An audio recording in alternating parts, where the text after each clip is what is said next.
صحیح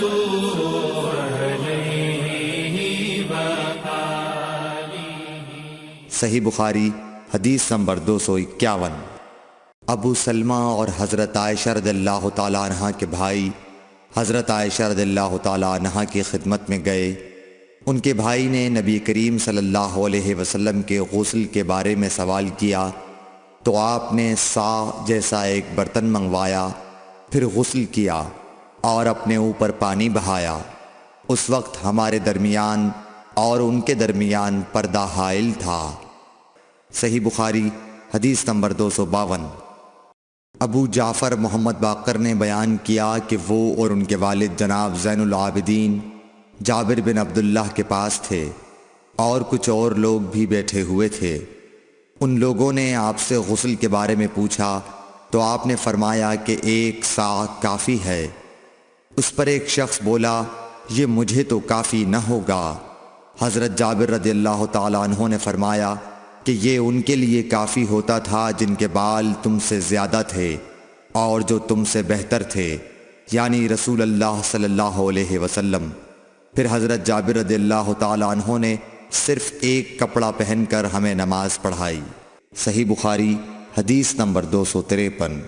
نبی کریم صلی اللہ علیہ وسلم اور حضرت میمونہ رضی اللہ تعالیٰ عنہا ایک برتن میں غسل کر لیتے تھے۔ صحیح بخاری حدیث نمبر 254۔ رسول اللہ صلی اللہ علیہ وسلم نے فرمایا، میں تو اپنے سر پر 3 مرتبہ پانی بہاتا ہوں، اور آپ صلی اللہ علیہ وسلم نے اپنے دونوں ہاتھوں سے اشارہ کیا۔ صحیح بخاری حدیث نمبر 255۔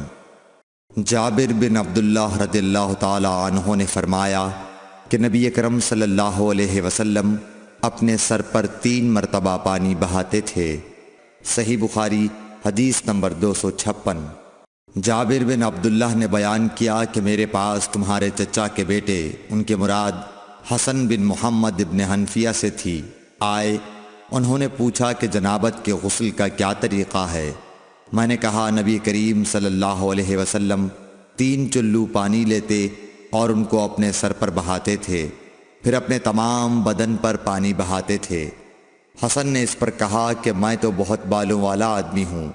میں نے جواب دیا کہ نبی کریم صلی اللہ علیہ وسلم کے بال تم سے زیادہ تھے۔ صحیح بخاری حدیث نمبر 257۔ ام المومنین میمونہ رضی اللہ تعالی عنہا نے فرمایا کہ میں نے نبی کریم صلی اللہ علیہ وسلم کے لیے غسل کا پانی رکھا تو آپ نے اپنے ہاتھ 2 مرتبہ یا 3 مرتبہ دھوئے، پھر پانی اپنے بائیں ہاتھ میں لے کر اپنی شرمگاہ کو دھویا، پھر زمین پر ہاتھ رگڑا، اس کے بعد کلی کی اور ناک میں پانی ڈالا اور اپنے چہرے اور ہاتھوں کو دھویا، پھر اپنے سارے بدن پر پانی بہا لیا اور اپنی جگہ سے ہٹ کر دونوں پاؤں دھوئے۔ صحیح بخاری حدیث نمبر 258۔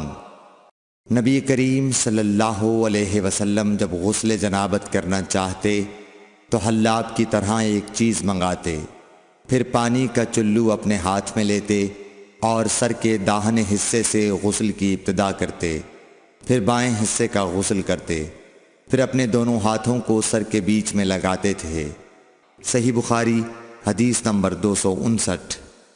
ام المومنین میمونہ رضی اللہ تعالی عنہا نے بیان فرمایا کہ میں نے نبی اکرم صلی اللہ علیہ وسلم کے لیے غسل کا پانی رکھا تو پہلے آپ نے پانی کو دائیں ہاتھ سے بائیں پر گرایا، اس طرح اپنے دونوں ہاتھوں کو دھویا، پھر اپنی شرمگاہ کو دھویا، پھر اپنے ہاتھ کو زمین پر رگڑ کر اسے مٹی سے ملا اور دھویا، پھر کلی کی اور ناک میں پانی ڈالا، پھر اپنے چہرے کو دھویا اور اپنے سر پر پانی بہایا، پھر ایک طرف ہو کر دونوں پاؤں دھوئے، پھر آپ کو رومال دیا گیا لیکن آپ نے اس سے پانی کو خشک نہیں کیا۔ صحیح بخاری حدیث نمبر 260۔